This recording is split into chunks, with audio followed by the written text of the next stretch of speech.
Alors, la radio en voiture, c'est un truc auquel on pense pas vraiment, hein. C'est juste là, un réflexe, la bande-son de nos trajets quotidiens. Et pourtant, cette habitude qu'on croit totalement acquise, eh bien, elle est peut-être en danger. On va regarder ça de plus près, parce que ce qui se joue est assez énorme. L'autoradio en voie d'extinction. Bon, ça peut paraître un peu fort comme question, c'est vrai, mais en fait, c'est pile le sujet. On est face à un vrai tournant, à la fois technologique et culturel. Parce que l'avenir de la radio, figurez-vous, il ne se joue plus seulement dans les studios. Non, il se joue juste là, sous nos yeux, sur le tableau de bord de nos futures voitures. Et pour bien comprendre pourquoi c'est si important, il y a un chiffre à avoir en tête. Juste un. La moitié. Oui, la moitié de toute l'écoute de la radio, ça se passe en voiture. C'est pas juste un détail, c'est carrément le lieu numéro un. On peut dire que la voiture, c'est littéralement le poumon de la radio. Ok, on passe à la suite. Le truc, c'est qu'on a tous un peu l'impression que la radio, ça a toujours été là et ça le sera toujours. Sauf que sa survie, elle n'est pas du tout garantie. En fait, il y a une sorte de menace silencieuse qui pèse sur elle.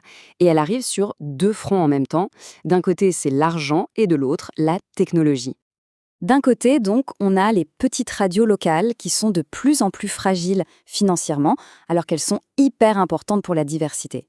Et de l'autre côté, eh bien, il y a une vraie révolution qui est en train de se passer à l'intérieur même de nos voitures. Allez, commençons par le premier front, la menace financière.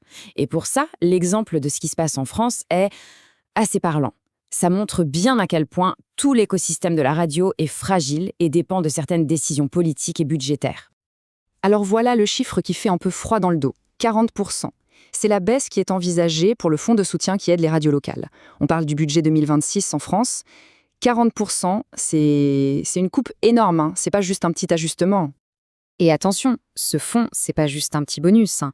Pour environ 750 radios associatives, c'est une question de survie, tout simplement.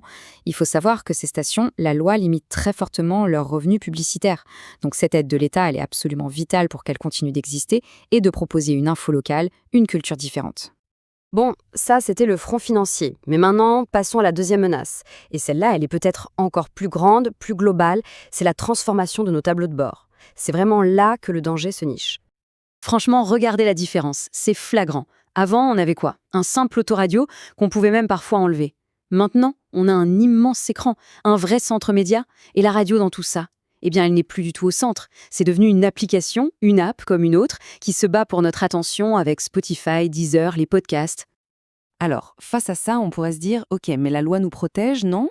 Et c'est vrai qu'il y a une loi européenne, depuis 2020, qui dit que toutes les voitures neuves qui ont une radio doivent être compatibles avec le numérique, le fameux DAB+. A priori, c'est une super nouvelle, on est d'accord? Eh bien, c'est là qu'est le piège, la faille, le petit détail qui change absolument tout. La loi impose le DAB+, si il y a une radio. Mais elle n'oblige pas du tout les constructeurs à mettre une radio. C'est une toute petite nuance, mais qui ouvre une porte énorme. Et attention, cette faille, ce n'est pas juste de la théorie pour juristes, hein, pas du tout. Certains constructeurs l'ont déjà bien repéré et ils commencent à s'engouffrer dedans. Et ça nous donne un avant-goût très concret de ce que pourrait être un futur sans radio dans les voitures. Prenons un cas concret, Tesla. Aux États-Unis, la nouvelle Model 3, celle qui arrive en 2026, elle est en train de créer un précédent. C'est vraiment le premier exemple très marquant de cette nouvelle tendance. Alors, qu'est-ce qui se passe dans cette voiture? C'est très simple, il n'y a plus de radio. Fini. Pas de récepteur AM ou FM. Et pour bien enfourcer le clou, Tesla n'intègre pas non plus Apple CarPlay ou Android Auto.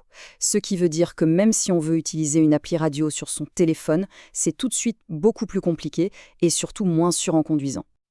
Là, on peut se dire, bon, ok, c'est Tesla, c'est une marque à part. Sauf que le vrai risque, c'est l'effet de domino. Si un constructeur commence à le faire, notamment pour faire des économies, qu'est-ce qui empêche les autres de suivre? Et là, ce qui est une exception aujourd'hui pourrait devenir la norme demain. Alors, face à ce risque bien réel, il y a une proposition qui est mise sur la table, une idée assez claire pour protéger ce que beaucoup considèrent comme un bien culturel et même un outil démocratique super important. Franchement, cette phrase résume tout, non? Si la radio disparaît des voitures, on ne perd pas juste un moyen de se divertir. C'est beaucoup plus que ça. C'est un lien social, c'est l'accès à l'info locale, c'est une diversité culturelle, le tout gratuit et accessible à tout le monde. C'est ça qui est en jeu. Donc, la solution qui est proposée, elle est simple, directe, sans chichi, une nouvelle loi. une loi pour rendre obligatoire la présence d'un récepteur radio dans toutes les voitures neuves vendues en Europe. Ça viendrait tout simplement combler la faille de la loi de 2020 et ça garantirait que les ondes restent accessibles pour tout le monde, pour de bon. Au final, tout se résume à une seule question en fait. Est-ce que l'autoradio, c'est juste une option, une fonctionnalité comme une autre que le marché peut décider de supprimer, ou est-ce que c'est un service public, un service essentiel, tellement important qu'il faut le protéger par la loi? La réponse qu'on donnera à cette question, eh bien, elle décidera de la bande-son de tous nos trajets à venir.